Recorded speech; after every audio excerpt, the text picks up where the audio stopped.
The world was caught off guard when reports of a mysterious meteor shower falling off the coast of Tokyo began to surface. While people initially believed it to be a natural phenomenon, everything changed when an unidentified enemy using military-style attacks emerged from the ocean. Chaos spread globally, and Los Angeles was ordered to evacuate as panic took over. It was August 12, 2011, a day that no one would forget. Months before the incident, Marines stationed in California were undergoing routine training. Among them was Staff Sergeant Michael Nance, a seasoned soldier planning to resign after years of service. Driving to the Marine base, Nance listened to the news while reflecting on his upcoming resignation. His fellow soldiers were in high spirits, enjoying life, some partying, others preparing for marriage, unaware of the looming danger. Suddenly, warnings of meteors approaching California intensified. What began as a routine day quickly escalated into a life-or-death situation. Meteors, or what they believed to be meteors, began crashing down near the coast. Chaos erupted as explosions rocked the shorelines. The Marine base buzzed with urgency as soldiers prepared to mobilize. Nance's resignation was put on hold. His experience was needed now more than ever. With a concerned expression, he received his new assignment, joining Lieutenant Martinez's platoon. As the platoon assembled, the soldiers tried to keep the mood light, making jokes about the new sergeant. Despite the tension, some sought comfort by reading the Bible, while Lieutenant Martinez penned a letter to his wife. The team was ordered to move out, heading straight to Santa Monica Airport, where they would set up a defense perimeter. Upon arrival, the soldiers were greeted by a scene of destruction. Thick smoke blanketed the area, and the once busy roads were now a complete mess. As they searched for survivors, a sudden explosion startled them, forcing them to seek cover. While navigating through the wreckage, they encountered extraterrestrial creatures.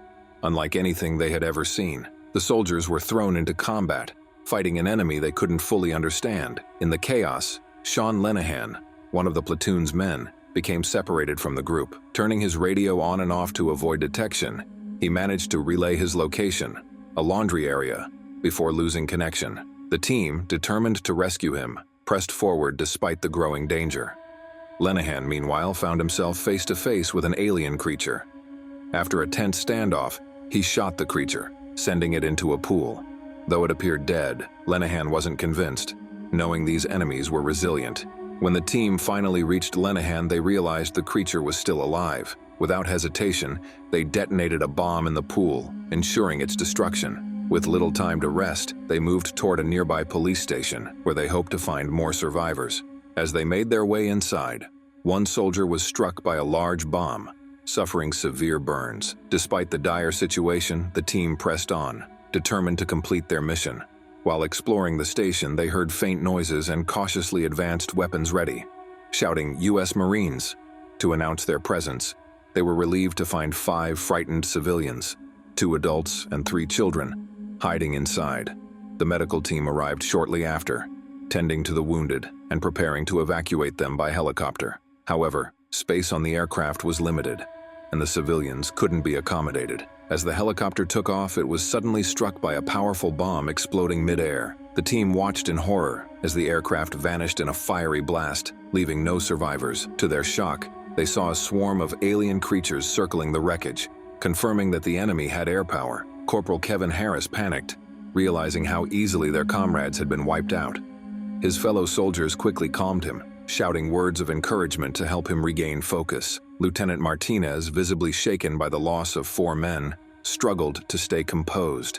Seeing his distress, Staff Sergeant Nance stepped in, offering words of support and urging him to lead the team forward. With air evacuation no longer an option, they had to find an alternate route to safety. After some discussion, they decided to head toward the forward operating base. As they moved through the ruined city, the soldiers observed the enemy closely, noticing that the creatures seemed organized with lookouts and leaders. News reports speculated that the aliens were targeting Earth's water, a resource that covered 70% of the planet's surface. This theory made sense given the aliens' strategic focus on coastal areas. Spotting an abandoned bus, Nance and Martinez debated using it as transport. However, their plans were interrupted when they encountered a severely wounded alien creature, barely clinging to life. Its weaponry appeared surgically attached to its body, making it clear that these beings were built for war. Nance was ready to kill it, but his comrades stopped him, opting instead to study the creature. Their mission was far from over. They knew they couldn't defeat this enemy alone. With limited resources and time running out, they pressed on, determined to find a way to survive and protect the civilians under their care. Each step forward brought new challenges, but as Marines, they had sworn to defend their country against all enemies, no matter how strange or terrifying. The team is running low on ammunition and needs to find a way to fight back against the relentless alien onslaught. As tensions rise, one of the civilians steps forward. She's a veterinarian and offers to help by performing an improvised autopsy on a captured alien, hoping to discover a weak spot. Meanwhile, 2 Marines stand guard outside, watching in growing fear as more aliens approach the police station. Inside, the staff sergeant repeatedly stabs the alien in different spots, but nothing seems to work. Time is running out. Outside, the guards see a group of aliens closing in on the north entrance. Chaos erupts as the aliens breach the station. The lieutenant quickly orders the civilians to the south exit, while the Marines try to buy time. A bus, hastily repaired by the mechanics, roars to life just in time.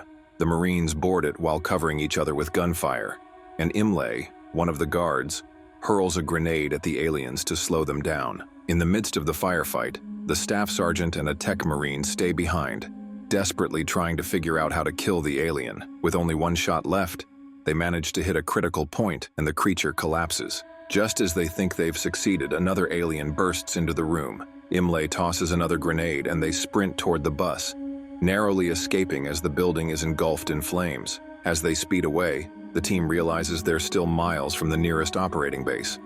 Lieutenant Martinez estimates it'll take about 25 to 30 minutes to reach safety, but time isn't on their side. Suddenly, strange noises echo from above. Hundreds of alien drones hover in formation, ready to attack. The staff sergeant immediately orders all electronic devices to be turned off to prevent the aliens from tracking their signal. Thinking quickly, Sergeant Mike exits the bus with a decoy radio.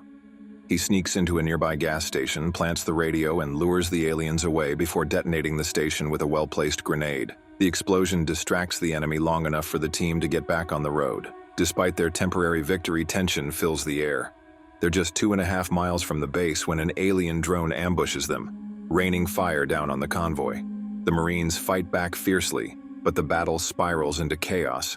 Amidst the gunfire, children are lowered off a bridge using ropes, soldiers are shot, and bodies fall into the water below. Suddenly, a new, larger alien weapon appears, obliterating one of the vehicles. Nick Stavru, one of their comrades, is killed instantly.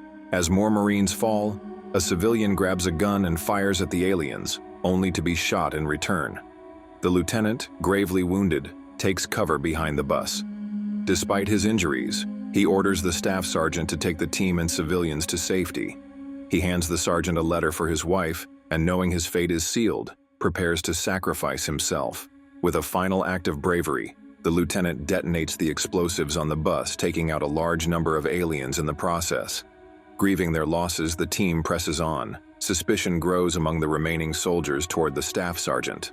Some blame him for the deaths of their comrades, but he stands firm. In a solemn moment, he recites the names and service numbers of the fallen soldiers, pledging never to forget them. His words inspire the team to keep moving forward, determined to complete their mission. They find refuge in a store where they gather medical supplies and treat the wounded. The young boy, now orphaned after his father's death, clings to the staff sergeant. The sergeant reassures him, calling him a little Marine and promising to keep him safe. Just then, a hardwired radio transmission comes through. The news confirms that the aliens are using Earth's water as a power source, and they've established a command center controlling the entire invasion. Time is running out. The team knows they have to destroy the command center to turn the tide of the battle. They radio the Air Force requesting an airstrike. The countdown begins. 10 seconds, 5, 0. But nothing happens. The airstrike has failed. The base coordinating the strike has been wiped out.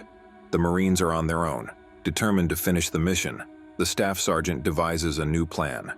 They will lead the civilians to a light armored vehicle and drive to the nearest evacuation site. Just as they're about to depart, one of the soldiers informs the sergeant that the heroic civilian, Mr. Rinkin, has succumbed to his wounds. His young son stands beside him, tears streaming down his face. The sergeant comforts the boy, vowing to protect him at all costs.